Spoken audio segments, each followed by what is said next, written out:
நெல்லையில் திருச்செந்தூர் முருகன் கோவிலுக்கு பாதயாத்திரை செல்லும் பக்தர்களுக்கு நெல்லை வடக்கு மாவட்ட பாஜக ஓபிசி அணி சார்பில் அன்னதானம். திருநெல்வேலி மற்றும் அதனை சுற்றி இருக்கக்கூடிய பொதுமக்கள் ஒவ்வொரு ஆண்டும் தைப்பூசத்திற்காக திருச்செந்தூர் முருகன் கோவிலுக்கு மாலை அணிந்து விரதம் இருந்து பாதயாத்திரை செல்வது வழக்கம்.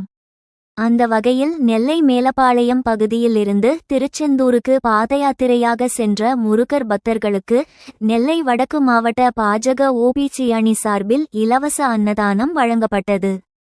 அன்னதானத்தை நெல்லை வடக்கு மாவட்ட பாஜக ஓபிசி அணி தலைவர் ராஜா மணிகண்டன் கலந்து கொண்டு தொடங்கி வைத்தார்.